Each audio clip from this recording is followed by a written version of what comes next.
Hello students, we are now starting with the chapter tax planning. First of all, we are starting with the concept of tax planning. देखिए, आप सब commerce के student हैं, planning word को आप पहले भी पढ़ चुके हैं। किसी भी चीज को प्लान करके अगर हम चलते हैं तो आम तौर पर उसके रिजल्ट्स बेटर होते हैं। अब इनकम टैक्स एक्ट में बहुत सारी exemptions, deductions, rebates, relieves available हैं जो गवर्नमेंट ने खुद क्रिएट किए हैं। जैसे सेक्शन 80C है। अब मान लेते हैं सेक्शन 80C में डिडक्शंस मिल रही हैं। आपको भी पता है सेविंग्स हैं, लाइफ इंश्योरेंस कंपनी में को अगर आप कोई प्रीमियम दे रहे हैं, पब्लिक प्रोविडेंट फंड में, एनएससी में इन्वेस्टमेंट्स कर रहे हैं तो आपको डिडक्शन मिल रही है। इसी तरह से मेडिक्लेम में अगर आप दे रहे हैं तो 80D में डिडक्शन मिल रही है। कुछ डोनेशंस कर रहे हैं। व्हाट आई मीन टू से कि अगर हम कुछ इंटेंशनली अपने लिए सेविंग्स कर रहे हैं, अपने लिए इंश्योरेंस प्रीमियम दे रहे हैं, हेल्थ इंश्योरेंस, तो हमें टैक्सेबल इनकम में डिडक्शन मिल रही है। ऐसे बहुत सारी एग्जेम्पशंस भी हैं, आप जानते हैं। अब जैसे अगर हम लॉन्ग टर्म इन्वेस्टमेंट्स करते हैं शेयर्स में तो उसको बेचने पर long term capital gain section 10 sub section 38 में एग्जेम्प्ट है। अब वो तो गवर्नमेंट ने खुद ही क्रिएट किया ना। अब चाहे मैंने 10 लाख रुपए के शेयर्स लिए, वो 1 करोड़ के बिक जाए, 90 लाख का टैक्स जो कैपिटल गेन है वो टैक्स फ्री रहेगा। गवर्नमेंट ने खुद क्रिएट किया है। इसी तरह से अगर मैंने डोमेस्टिक कंपनीज के शेयर्स में इन्वेस्टमेंट की है तो जो मुझे डिविडेंड मिलने वाला है वो डिविडेंड टैक्स फ्री रहेगा, उसमें कोई प्रॉब्लम नहीं होने वाली है। तो इस तरह की बहुत सारी इनकम्स होती हैं जिसके ऊपर फिर टैक्स जो है वो नहीं लगता है। तो इन चीजों को अगर हम यूज कर रहे हैं तो ये तो गवर्नमेंट खुद ही एनकरेज कर रही है ना। गवर्नमेंट ने खुद ही बनाया। गवर्नमेंट की इंटेंशन यही है कि आप इन सोर्सेज में इन्वेस्टमेंट करें। ऐसे ही सेक्शन 80 में अगर हम जाएं तो आपको पता है बहुत सारे हमने ऐसे बिजनेस पढ़े हैं। गवर्नमेंट टाइम एंड अगेन निकालती है कि भाई इस तरह का प्रोजेक्ट बनाओ, होटल्स बनाओ, हॉस्पिटल्स बनाओ। समटाइम बीच में मल्टीप्लेक्स थिएटर्स की भी बात आई थी। तो गवर्नमेंट जिस चीज में रिसोर्सेज का चैनलाइजेशन चाहती है वहां पर अगर हमने जाके इन्वेस्टमेंट किया तो एग्जेम्पशंस, डिडक्शंस मिलती हैं। अब डबल टैक्सेशन का चैप्टर हमने आपको पढ़ाया, डबल टैक्सेशन रिलीफ। अब गवर्नमेंट खुद ही दे रही है ना। अगर डबल टैक्सेशन का रिलीफ मिल रहा है तो उसको क्लेम करने में कोई टैक्स की चोरी नहीं है, रादर वो अच्छी बात है, उसको क्लेम ही करना चाहिए ना। अगर दूसरी गवर्नमेंट्स के साथ हमारे एग्रीमेंट्स हैं तो you claim the relief as per double taxation avoidance agreements, और अगर नहीं भी है तो यूनिलैटरल रिलीफ भी अवेलेबल है सेक्शन 91 में, उसको क्लेम करो। तो व्हाट आई मीन टू से कि जो भी deductions, exemptions, rebates and reliefs government ने खुद ही प्रोवाइड किए हैं उनको जुडिशली प्रॉपर्ली यूज करना टैक्स प्लानिंग है। सुप्रीम कोर्ट ने मैकडॉवेल एंड कंपनी, ये केस आपको याद करना पड़ेगा क्योंकि ये चैप्टर जो है इस केस पर काफी डिपेंड करता है। अभी मैंने आपको इतनी statements the about tax planning, वहां पर इंटेंशन का सारा खेल है। अगर गवर्नमेंट की इंटेंशन आपको टैक्स बेनिफिट देने की है और आप उस टैक्स बेनिफिट को अवेल कर रहे हैं तो टैक्स प्लानिंग है। लेकिन अगर आप फॉर्मेलिटीज पूरी कर देते हैं लेकिन जो गवर्नमेंट की इंटेंशन थी वो डिफीट कर देते हैं तो उसको टैक्स अवॉइडेंस कहेंगे, वो टैक्स प्लानिंग नहीं है, उसको टैक्स की चोरी माना जाएगा। मैकडॉवेल एंड कंपनी जो ऑनरेबल सुप्रीम कोर्ट का केस है उससे पहले तक ये माना जाता था कि अगर आप with in the 4 corners of law हो, मतलब आपने कानून की जो भी रिक्वायरमेंट है वो पूरी कर दी है, लॉ की ऑल रिक्वायरमेंट कंप्लायंस कर दी है, फिर चाहे टैक्स की चोरी भी हो रही हो, जस्टिफाइड है। लेकिन मैकडॉवेल एंड कंपनी केस ने शिफ्ट किया उसको। उन्होंने कहा नो, मैंने अंडरलाइन किया, ऑनलाइन इसको पढ़ रहा हूं, कलरेबल डिवाइसेस। कलरेबल डिवाइस का मतलब जो दिख रहा है वो नहीं है। आपने कोई चीज दिखा के, जैसे कहते हैं ना शो कर देना, आपने कोई चीज शो करके फॉर्मेलिटी पूरी कर दी लेकिन इंटेंशन पूरी नहीं की। अब जैसे मान लेते हैं कि माना गवर्नमेंट ने कहा है कि अगर आपके पास 20 एम्प्लॉयज हैं तो हम आपको बेनिफिट दे देंगे। अब सपोज, वैसे तो ये लोग समझदार हैं, लॉ को भी चेंज कर चुके हैं, लॉ में भी ये बात लिखी है कि that you should have it almost all of the part of the year.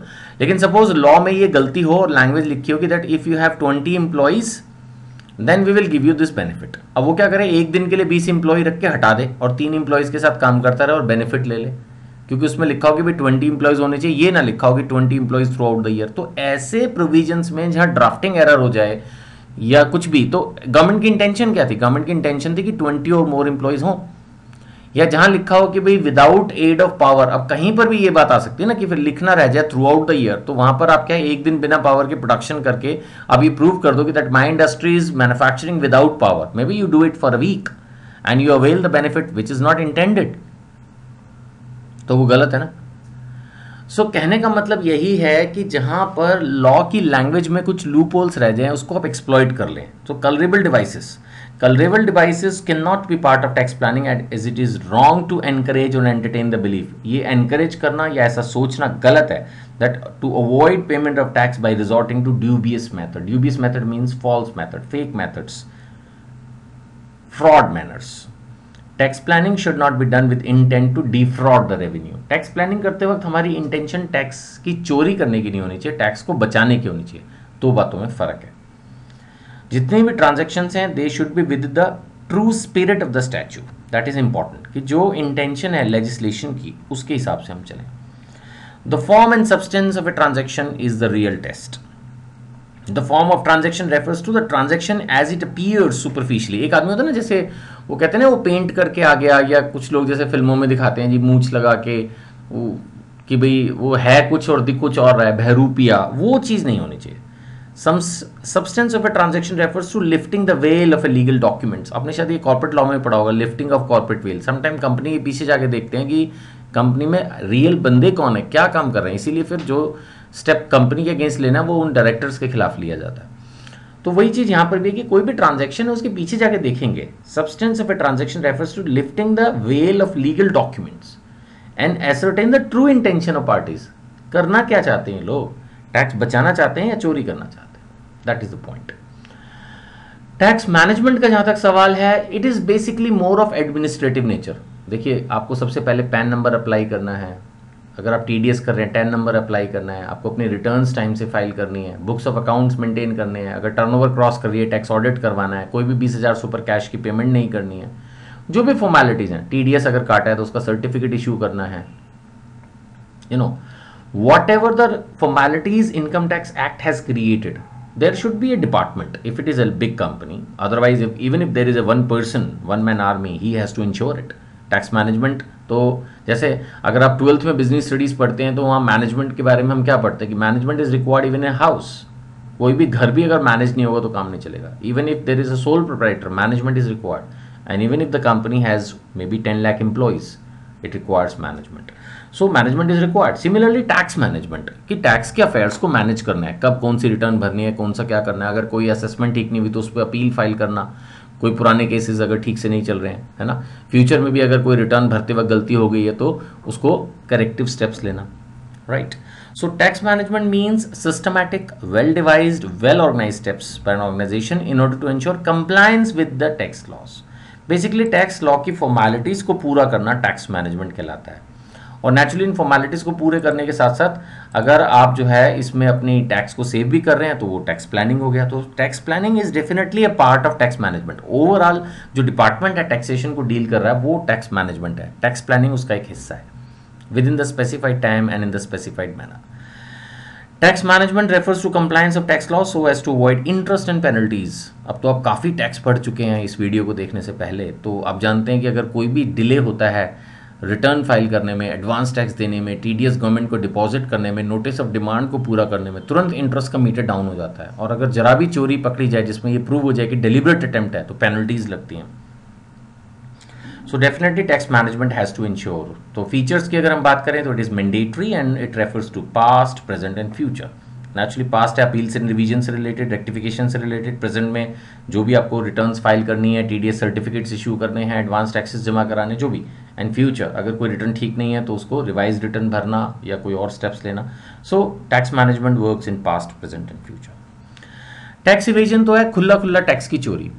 भाई अगर आपने एक रसीद बुक ही घुमा दी, मतलब शो ही नहीं किया, 2 पैरेलल रसीद बुक्स काट बना दी, अब दूसरी रसीद बुक में जो रसीदें काट रहे हैं वो तो फिर बची गई ना टैक्स से. या खर्चे, झूठे खर्चे डाल दिए, एम्प्लॉयज़ 3 हैं उसमें सैलरी 8 की दिखा दी, झूठे एक्सपेंसेस के बिल्स जनरेट करके दिखा दिए. हो ही जाता है, इतना भी मुश्किल नहीं होती, आप भी जानते हैं इन चीज़ों को. This is tax evasion. लेकिन इसमें पकड़े जाने पर बड़ा ज़बरदस्त रिस्क है क्योंकि ये डेलिबरेट अटेम्प्ट होगी, प्रूव हो जाएगा, तो इसमें पेनल्टीज़ के साथ साथ प्रोसिक्यूशन का भी डर होता है. So it refers to a situation where a person tries to reduce his tax liability by deliberately suppressing the income या inflating the expenditure. जैसे मैंने कहा रसीदें ठीक से नहीं शो की या खर्चे बढ़ा दिए, showing the income lower than the actual and resorting to various types of deliberate manipulations. Deliberate manipulation मतलब सोचते समझते हुए टैक्स की चोरी कर रहे हैं. जो guilty of tax evasion है वो punishable है. इसमें untrue statement, knowing, submitting misleading document, suppression of facts, not maintaining proper accounts, omission of facts, ये सब चीज़ें आ जाती हैं। सो बेसिकली इसमें असेसी जो है वो डिसऑनेस्ट क्लेम कर रहा है ना। When he dishonestly claims the benefit, उसको मिलना नहीं है फिर भी वो उस बेनिफिट को क्लेम कर रहा है, तो ये सब फॉल्स स्टेटमेंट्स वगैरह देके ये टैक्स इवीजन में आता है। टैक्स अवॉइडेंस जैसा मैंने पहले भी डिस्कस किया, आप लॉ तोड़ तो नहीं रहे हैं लेकिन इंटेंशन को डिफीट कर रहे हैं। You are taking the advantage of the loopholes, that is basically tax avoidance. जैसा मैंने कहा मैकडवेल केस से पहले इसको लेजिटिमेट माना जाता था क्योंकि आप कानून नहीं तोड़ रहे हैं, लेकिन अब मैकडवेल केस वो भी बहुत पुराना हो चुका 1985, अब ये है कि टैक्स अवॉइडेंस को ऑलमोस्ट टैक्स इवेजन के इक्वल रखा जाता है। अगर हम दोनों में डिफरेंस की बात करें तो tax avoidance refers to arranging affairs in such a way that tax liability is avoided by using sham और मेक बिलीव डिवाइसेस। मतलब कुछ शो कर रहा है, बेसिकली कहते हैं ना ये ऐसा शो कर दो, तो ये शो किया जा रहा है, एक्चुअली में नहीं। अब जैसे हेलमेट का एग्जांपल ले लूँ मैं, अब हेलमेट नहीं पहनते हैं तो फाइन कटता है। अब कुछ लोग मैंने देखा सर के ऊपर वो पता नहीं 50 रुपये का हेलमेट एकदम पतला सा कुछ डाल के बैठ जाते हैं। अब देखा जाए तो वो अवॉइडेंस है इन द सेंस कि वो लॉ पूरा कर रहे हैं, लेकिन जो इंटेंशन थी कि भाई आप गिर जाओ तो सर ना फूटे, वो इंटेंशन आप पूरी नहीं कर रहे। ऐसे मान लेते म्यूनिसिपैलिटी ने एक रिक्वायरमेंट लगा दी कि अगर आपका प्लॉट जो है 3 साल से ज़्यादा खाली पड़ा है तो वो हम जब्त कर लेंगे। तो आपने क्या किया, भाई खाली नहीं पड़ा हुआ, आपने वहाँ पर एक सड़ा सा कमरा बना दिया और उसमें ना कोई लाइट लगाई ढंग से ना। अब गवर्नमेंट को इस पर बहस तो नहीं कर पाएगी ना आपसे, वो क्या कोई मेरे को बिना लाइट की कमरा चाहिए, बोलो आपको क्या करना है। वो बोलेंगे जी इसमें नल भी नहीं है, टॉयलेट नहीं है, बोलो आपको क्या करना है, मैं तो बाहर से पानी भर के लाऊंगा, वॉशरूम जाना होगा, बाहर चला जाऊंगा। यानी जिसने बहस करनी है वो तो वकील, तो फिर वही वाली बात है ना, with in the 4 corners of law. आपने कहा कि प्लॉट खाली होगा जब्त कर लेंगे, खाली नहीं है, देखो जी मकान बना हुआ है, और उसने सिर्फ एक वहाँ पर जो है एक कच्चा कंस्ट्रक्शन कर दिया, मे भी उसने प्लास्टरिंग भी ना किया हो, पेंट भी ना किया हो, क्या करोगे आप बताओ। तो एक तरह से उसने लूप होल्स को यूज किया ना। Now the plot is not empty but the real intention of the government कि आपने प्लॉट लिया तो कंस्ट्रक्शन करो, वो तो डिफीट हो गई ना, वो तो पर्पस सर्व ना हो पाया। तो यही है tax liability is avoided by using sham और make believe devices defeating the basic intent. जबकि it refers to tax evasion की बात करें तो इसमें adopting the dishonest means like falsification of accounts. Falsification means accounts के अंदर झूठे अकाउंट्स बनाना बेसिकली।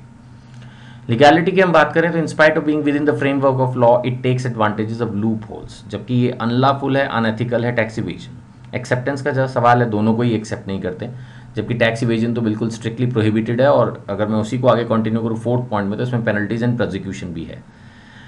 टैक्स अवॉइडेंस में प्रोसिक्यूशन तो शायद नहीं होगी, लेकिन फिर भी गलत है और उसको भी इनकम टैक्स ऑफिसर रिजेक्ट कर सकता है। प्रॉब्लम टैक्स अवॉइडेंस के साथ ये आती है कि अगर इनकम टैक्स ऑफिसर ने आपकी कलाकारी पकड़ ली और आपको रिजेक्ट कर दिया, ठीक है आपने इलीगल कुछ नहीं किया, with in the 4 corners of law है, लेकिन अगर उसने रिजेक्ट कर दिया तो आपको लड़ना पड़ेगा, you have to go to CIT appeal. फिर भी अगर इनकम टैक्स ऑफिसर नहीं माना, आपको ITAT जाना पड़ेगा, हाई कोर्ट जाना पड़ेगा, सुप्रीम कोर्ट जाना पड़ेगा, अननेसेसरी। आप थोड़ी सी टैक्स की सेविंग करने के चक्कर में इतने बड़े कोर्ट्स तक जाना पड़ेगा। अगर हम ऑब्जेक्ट की बात करें टैक्स प्लानिंग के तो ऑब्वियसली सबसे पहला तो रिडक्शन ऑफ टैक्स प्लानिंग है। टैक्स प्लानिंग तो गवर्नमेंट खुद ही एनकरेज करे ना कि भाई आप एग्जाम्पशंस रिडक्शंस यूज करो, टैक्स लायबिलिटी रिड्यूस करो, एंड मिनिमाइजेशन ऑफ लिटिगेशन। अभी मैंने बोला ये बात कि अगर आप गवर्नमेंट की इंटेंशन के हिसाब से चलते हैं तो कोई झगड़ा नहीं होगा। अगर आप टैक्स अवॉइडेंस की कोशिश करते हैं तो हाई कोर्ट सुप्रीम कोर्ट तक जाना पड़ सकता है। तो बेटर है आप टैक्स प्लानिंग पे जाएं, टैक्स अवॉइडेंस को अवॉइड करें। फिर प्रोडक्टिव इन्वेस्टमेंट है। अब सेक्शन 80 देखो आप, सेक्शन 80 में बताया हुआ है कि अगर आप स्पेशल इकोनॉमिक जोन्स में इंडस्ट्रीज खोलते हैं या इंडस्ट्री बैकवर्ड स्टेट्स में जाके इंडस्ट्री खोलते हैं या नॉर्थ ईस्टर्न स्टेट्स में कुछ काम करते हैं, ऐसे अलग अलग है ना, वहां पर आप काम करते हैं तो एक तरफ आपको टैक्स का बेनिफिट मिलेगा। शुरुआत में आपको टैक्स जो है सोशली प्रोडक्टिव प्रोजेक्ट्स बनेंगे, आपको टैक्स की सेविंग होगी, वो पैसा कल को फ्यूचर में आपको अर्निंग के काम आएगा। और गवर्नमेंट भी उन पर्टिकुलर एरियाज या स्टेट्स को इंप्रूव करना चाहती है तो वहां पर होगा है ना। PGBP में भी नई सेक्शंस आए हैं, तेलंगाना और इस तरह के कुछ बिहार वगैरह के स्टेट्स में अगर आप नए प्रोजेक्ट्स लगा रहे हैं तो आपको जो है एक इन्वेस्टमेंट अलाउंस दे रहे हैं। तो आई मीन टू से कि इनकम टैक्स एक्ट में बहुत जगह है ये चीज़ें कि लोकेशनल एडवांटेजेस दी गई हैं, type of nature of business पे एडवांटेज दिया गया है। तो वो सारे चीज़ों को यूज़ करने से एक प्रोडक्टिव इन्वेस्टमेंट और healthy growth of economy, white money. देखो अगर आपका टैक्स बच रहा है, अब जैसे मैं तो एक बहुत बढ़िया सेक्शन का एग्जांपल लूंगा, सेक्शन 44AD, उसमें ये कहा हुआ अगर आपकी 1 करोड़ तक की टर्नओवर है तो सिर्फ 8% टैक्स लगेगा। अब 8% टैक्स देके आप सारा का सारा पैसा बाकी का वाइट कर सकते हो ना। ऐसी बहुत सारे सेक्शंस हैं जिनमें एग्जम्पशंस मिलती हैं। जैसे मैंने अभी लॉन्ग टर्म कैपिटल गेन का भी एग्जांपल लिया था थोड़ी देर पहले, अगर आप थोड़ा सा पेशेंस रख के शेयर्स को 12 महीने बाद बेचो तो जितना भी पैसा आपका आएगा सारा वाइट मनी टैक्स फ्री। तो दैट पॉइंट इज देयर ना, उस चीज का फायदा तो है ही। So growth of a nations economy is synonymous with the growth and prosperity of its citizens. अब वैसे वो ठीक है कि ज़्यादातर लोग जो ज़्यादा रिच हैं, वैसे मुझे तो लगता है वो वाइट मनी के साथ साथ ब्लैक मनी में भी डील करते होंगे, बट फिलहाल एटलीस्ट बुक्स में तो लिखने को यही कहा जाएगा कि भाई जितना ज़्यादा आप वाइट मनी में डील करो, जितना ज़्यादा आप टैक्सेस गवर्नमेंट को दो, उससे देश की प्रगति होगी। वो बात अलग है, ये सारी बातें बहुत किताबी सी लगती हैं फ्रैंकली मैं बोलूँ तो, क्योंकि ऐसा सुनने में बहुत आता है, ज़्यादातर लोग यही महसूस करते हैं कि जो हम टैक्सेस पे करते हैं वो गवर्नमेंट रिसोर्सेज का काफ़ी मिस यूटिलाइजेशन होता है, स्कैंडल्स हमेशा ही सामने आते ही रहते हैं, तो उससे एक फेथ जो है लोगों का टूटता है इन सारी बातों से। But at least examination point of view से और कुछ हद तक ठीक भी है। अगर कोई भी आदमी यही सोचे कि टैक्स की तो चोरी होती है, मैं दूंगा ही नहीं, तो फिर आफ्टरऑल कोई भी रोड, कोई भी फ्लाईओवर, कोई भी वाटर प्रोजेक्ट, पावर प्रोजेक्ट लगेगा ही नहीं। डिफेंस, एजुकेशन और तुम्हारा मेडिकल असिस्टेंस जो गवर्नमेंट दे रही है वो तो फिर बिल्कुल भी नहीं दे पाएगी ना। तो हमें बिल्कुल भी पेसिमिस्टिक नहीं होना, और रियलिटी जो है सो है। इकोनॉमिक स्टेबिलिटी, यहाँ पर भी वही बात आती है कि there is a smooth tax flow. अगर टैक्स पेयर के पास, एक्चुअली टैक्स पेयर जो टैक्स डिपार्टमेंट है वो क्या है, गवर्नमेंट ही तो है। अल्टीमेटली गवर्नमेंट टैक्स से ही पैसा कमाती है और पब्लिक वेलफेयर मेजर्स पर खर्चा करती है। तो जब पैसा मिलेगा गवर्नमेंट को नेशनल प्रोजेक्ट्स के लिए तभी तो फायदा होगा, उन लोगों को भी फायदा होता है जो टैक्स नहीं दे रहे। अगर हम इंपॉर्टेंस ऑफ टैक्स प्लानिंग की बात करें तो एक तो ये है कि अगर आपने टैक्स प्लानिंग रिटर्न की स्टेज पर नहीं की तो अपील की स्टेज पर अलाउड नहीं है। यानी अगर आपने कोई डिडक्शन एग्जाम्पशन रिटर्न में क्लेम नहीं किया, असेसमेंट कंप्लीट हो गई है, तो फिर आप बाद में अपील की स्टेज पर नहीं कर सकते। दूसरी बात, इंपॉर्टेंस टैक्स प्लानिंग इसलिए भी है कि जैसे जैसे इनकम बढ़ती है टैक्स भी बढ़ता है, और टैक्स फिर एक स्टेज पे जाके 30% हो जाता है। यानी कि जो लोग रिच हैं उनकी इनकम पे कंपनी के बराबर ही 30% टैक्स लगना शुरू हो जाता है एक स्टेप के बाद, और कंपनीज और पार्टनरशिप फर्म पे तो शुरू से ही 30% टैक्स है। तो उस हिसाब से जब इनकम हैवी हो जाती है तो फिर इंपॉर्टेंस टैक्स प्लानिंग को देना जरूरी है। शुरू में आप इग्नोर भी कर सकते हो, लेकिन बाद में क्योंकि अगर आपने 100 रुपीज़ कमाए, 30 रुपीज़ गवर्नमेंट के पास जा रहे हैं, अब तो सरचार्ज वगैरह की भी प्रोविजंस हैं जो कि हैवी होते जा रहे हैं, तो आपको टैक्स प्लानिंग पे टाइम देना ही पड़ेगा। और एक और चीज़ जो थर्ड पॉइंट में लिखी गई है, बहुत अच्छा पॉइंट है कि आज की तारीख में पैसे की वैसे ही इतनी शॉर्टेज है, ऐसे में अगर आप किसी भी तरह 1 रुपया भी टैक्स का लीगली प्रॉपरली बचा लेते हैं तो ये एक तरह से आपके लिए बोनस है, गिफ्ट है। यहाँ पर लिखा हुआ है कि एक तरह से गवर्नमेंट के द्वारा दिया गया एक ऐसा लोन है जो कि इंटरेस्ट फ्री है और रीपे भी नहीं करना। कहने का मतलब है, जैसे बोलते हैं ना कि भाई electricity saved is electricity produced, है ना। तो उसी सेंस में है कि जो पैसा आपने टैक्स प्लानिंग के फॉर्म में बचा लिया वो एक तरह से आपके लिए गिफ्ट ही है, उस पैसे को आप अपने बिजनेस में यूज कर सकते हैं। जहां तक हम बात करें एसेंशियल्स ऑफ टैक्स प्लानिंग की, तो उसके लिए naturally up to date tax law की नॉलेज चाहिए। जजमेंट्स जितनी भी सुप्रीम कोर्ट की हैं, सर्कुलर्स, नोटिफिकेशन सब पढ़ने पड़ेंगे। नहीं, इसके अलावा आपको टैक्स प्लानिंग में ये भी जरूरी है कि जितनी भी इंफॉर्मेशन है वो आप टैक्स डिपार्टमेंट को प्रॉपरली क्लियरली डिस्क्लोज करें, नहीं तो 100 से 300% तक की पेनल्टी लग सकती है। ये बात हमने पेनल्टीज एंड प्रोसिक्यूशन के चैप्टर में पढ़ी थी, राइट। और टैक्स अवॉइडेंस बिल्कुल नहीं करनी है, and you should be flexible enough for the future changes. General बातें आप इसको पढ़ के समझ सकते हैं। Now we have short range planning and long range planning. अब एक बड़ा अच्छा एग्जाम्पल देके समझाया हुआ है, इसको आप रीड कर लेना, मैं बता देता हूँ इसमें क्या लिखा है। इसमें लिखा है जैसे अचानक किसी साल में आपको लगता है कि इस साल मेरी इनकम ज़्यादा हो गई या होने वाली है, तो उस साल आप क्या कर सकते हैं, जैसे सेक्शन 80C है कि आपने नेशनल सेविंग सर्टिफिकेट्स खरीद लिए, है ना, या उस साल कोई बॉन्ड्स खरीद लिया आपने, तो आपकी टैक्स बच गई। तो this is a short range planning. अभी आपने किया, जैसे अब कैपिटल गेन का भी चैप्टर नजर आता है मुझे, यहाँ तो नहीं लिखा। अब कैपिटल गेन के चैप्टर में क्या होता है कि आपने घर बेचा, आपको कैपिटल गेन हुआ, या कोई भी बॉन्ड्स या कोई भी चीज बेची जिससे लॉन्ग टर्म कैपिटल गेन हुआ, तो आप क्या कर सकते हैं, 3 साल के बॉन्ड्स खरीद सकते हैं। मैं तो 3 साल को भी शॉर्ट रेंज प्लानिंग बोलूंगा। फिलहाल तो टैक्स बच गया, फिर की फिर देखेंगे। लॉन्ग रेंज प्लानिंग का एग्जाम्पल इन्होंने दिया, जैसे कि मान लेते हैं आपने बच्चों के नाम इनकम कर दी। अब आपको भी पता है क्लबिंग होगी, लेकिन आपको यह भी पता है कि जब बच्चे बड़े हो जाएंगे, means when they will be major after 18 years of age, तब क्लबिंग रुक जाएगी। तो एक तरह से ये भी एक अच्छी टैक्स प्लानिंग है कि आप अपने बच्चों के नाम कुछ इनकम कर दें। आज की तारीख में क्लबिंग होती रहेगी, ज़्यादा ना सही 1500 रुपये पर चाइल्ड एग्जामिशन भी मिलेगी, और लॉन्ग रन में जाके वो जब वो बच्चा 18 साल का हो जाएगा तो ऑटोमेटिकली क्लबिंग रुक जाएगी। So it's a long range planning, है ना। तो इस तरह से और भी बहुत चीज़ें हम कर सकते हैं जिसमें हमें फिर लॉन्ग रेंज प्लानिंग होती है। आज हमने एक इन्वेस्टमेंट की, आज हमने एक स्टेप लिया, और फिर वो लॉन्ग रन में जाके प्लानिंग होती है ना। मुझे एक सेक्शन याद आ रहा है जिसके अंदर पहले 5 साल वैसे एग्जामेशन मिलती है, अगले 5 साल तक कम मिलती है, फिर उसके बाद आप री इन्वेस्टमेंट करते हैं अपनी इनकम का और दोबारा से प्लांट एंड मशीनरीज में करते हैं। तो अगर हम पहले से ही इतना प्लान करके चल रहे हैं तो वो चीज़ें भी लॉन्ग रेंज प्लानिंग के अंदर आएंगी, है ना। लास्ट अगर हम इस चैप्टर में देखें तो परमिसिव टैक्स प्लानिंग जो अलाउड है, that is you can say permissive tax planning is tax planning which is permitted, and purposive tax planning हो गया जैसे टैक्स अवॉइडेंस, जहां गवर्नमेंट की इंटेंशन के अगेंस्ट आप जाकर कोई भी स्टेप ले रहे हैं। टैक्स अवॉइडेंस पर हम काफ़ी डिस्कशन कर चुके हैं, तो उसको हम बोलते हैं पर्पसिव टैक्स प्लानिंग। यहाँ पर एक क्लबिंग ऑफ इनकम के हिसाब से एग्जाम्पल दिया गया है। देखिए क्लबिंग, आपको ध्यान होगा अगर क्लबिंग ऑफ इनकम का चैप्टर, तो वहां पर अगर आप अपने माइनर चिल्ड्रन के नाम, स्पाउस के नाम, डॉटर इन लॉ के नाम कुछ इनकम करते हैं तो क्लब हो जाती है। अब किसी ने माना टैक्स अवॉइड करना ही है तो वो अपने बड़े बच्चे के नाम कर सकता है। सपोज 18 साल से ऊपर बड़ा बेटा या बेटी है, उसके नाम अगर कोई इनकम करते हैं तो ऐसा टैक्स अवॉइडेंस है। इंटेंशन नहीं है स्टैचू की लेजिस्लेशन की, लेकिन इसमें ज़्यादा कुछ किया भी नहीं जा सकता। क्या करोगे अगर आपने टैक्स अवॉइड करने के लिए प्रॉपर्टी अपने बच्चों के नाम कर दी है जो 18 साल से बड़े हैं, तो उसमें हो जाएगी टैक्स की चोरी, कोई इलाज नहीं है उस चीज़ का, क्योंकि 2.5 लाख रुपए की एग्जाम्पशन तो गवर्नमेंट सबको दे ही रही है ना, उसमें तो फिर वो मना नहीं कर सकते।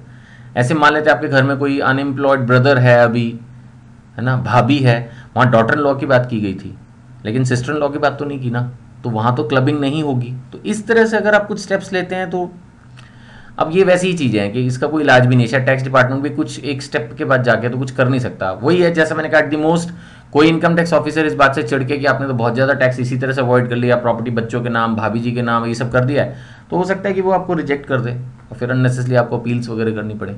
वैसे करने के लिए उसके पास कोई बहुत ज़्यादा ग्राउंड्स तो नहीं होंगे, बट एक बात कर रहा हूँ। So this is examples of the purposive tax planning like tax avoidance, right. अब अगर आप देखेंगे तो आप बोलेंगे सर आप इस वीडियो को यहीं कंप्लीट कर रहे हो, लेकिन असाइनमेंट तो और आगे भी जा रहा है। असाइनमेंट में इसके आगे कुछ भी नहीं है। असाइनमेंट में सिर्फ ये बताया हुआ है कि एरियाज ऑफ टैक्स प्लानिंग कौन कौन से, फॉर्म ऑफ ऑर्गेनाइजेशन। अब इसके लिए आपको सारा टैक्स लॉ आना चाहिए अच्छे से, तब आपको ये पेजेस समझ में आएंगे। इसलिए मैं इसकी वीडियो नहीं कर रहा, इसको आप पढ़ो, आपको समझ में आ जाएगा कि भैया फॉर्म ऑफ ऑर्गेनाइजेशन है, सोल प्रोप्राइटरशिप है, तो ऑब्वियसली टैक्स प्लानिंग बेटर होगी। लेकिन एक लार्ज स्केल पे जाने पर तो कंपनी ही बनानी पड़ती है। नहीं, लोकेशनल एस्पेक्ट्स में भी बात कर रहा था, अब जैसे तेलंगाना में, बिहार में और बहुत सारी स्टेट्स के अंदर बेनिफिट मिलता है। अगर आप नई इंडस्ट्री खोलो, नई इन्वेस्टमेंट्स करो, बहुत जगह लोकेशनल एडवांटेज देते हैं ना गवर्नमेंट। इसी तरह से नेचर ऑफ बिजनेस, आपको याद होगा 35 AD स्पेसिफाइड बिजनेस था कि अगर आप ये वाला बिजनेस करोगे तो हम आपको बेनिफिट देंगे। सेक्शन 80 में भी, अब जैसे सेक्शन 80 आई मुझे याद आ रहा है, उसमें भी है कि जो नॉर्थ ईस्ट में खोलोगे तो लोकेशन भी इंपॉर्टेंट है और वहां पर खोलोगे क्या उसकी भी एक लिस्ट है कि आप ये बिजनेस कर सकते हो। तो नेचर ऑफ बिजनेस के हिसाब से भी बहुत सारी एग्जेम्पशंस, डिडक्शंस मिलती हैं, है ना।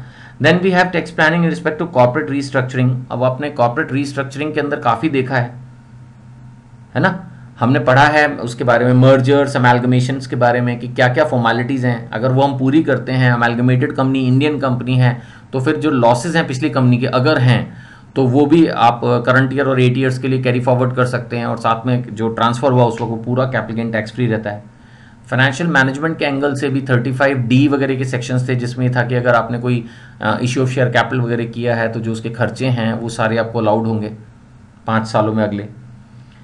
एम्प्लॉय रेम्यूनरेशन पर तो बहुत सारी एग्जाम्पशंस हैं, इसमें तो बहुत टैक्स प्लानिंग बनती है। सैलरी के चैप्टर के हिसाब से देखा जाए तो कितनी सारी एग्जाम्पशंस हैं, आपके सामने ही है। ट्रांसपोर्ट अलाउंस है, कन्वेंस अलाउंस है, so many allowances are there. Perquisites में भी आप देखिए कि RFA के अंदर एक बहुत अच्छी टैक्स प्लानिंग बनती है, क्योंकि उसमें सिर्फ 10% ऑफ सैलरी पर टैक्स लगाते हैं मीडियम सिटीज़ के शहरों में, तो that's a good tax planning. HRA भी दिया जा सकता है ना। और बहुत सारी टैक्स फ्री परक्विजिट्स हैं, वो आपने पढ़ी थी। मेडिकल बेनिफिट्स हैं, जैसे आपको पता ही है अनलिमिटेड, अगर hospital approved by the tax department है वहाँ ट्रीटमेंट कराई जाए। इवन प्राइवेट हॉस्पिटल में भी 15,000 तक की एग्जाम्पशन थी, LTC की एग्जाम्पशन थी, है ना। तो ऐसे बहुत सारे थे। और अगर हम डिडक्शंस के चैप्टर में भी देखें तो वो भी सैलरी के चैप्टर से कनेक्ट होती थी कुछ चीज़ें, तो वहाँ पर भी बेनिफिट्स जो हैं वो लिए जा सकते हैं। टैक्स प्लानिंग नॉन रेजिडेंट्स पे भी एप्लीकेबल होती है। Closely held company, widely held company में तो बस इतना ही है कि जो लॉस है वो अगर हमें क्लेम करना है तो 51% शेयर होल्डिंग सेम रहनी चाहिए। ये बात हम set of and carry forward के चैप्टर में पढ़ चुके हैं। तो व्हाट आई मीन टू से कि एक बार अगर आपने पूरा सिलेबस पढ़ लिया हो तो इसको आप रीड कर सकते हैं, और ये बहुत इजी चैप्टर है। उसके बाद फिर इसमें पॉइंट्स हैं सिर्फ, एक तरह से this is only a collection of the points which we have already discussed. फिर भी कोई डाउट हो तो आई एम ऑलवेज अवेलेबल, आप कभी भी मुझे कॉल कर सकते हैं, I will definitely help you. Thank you so much.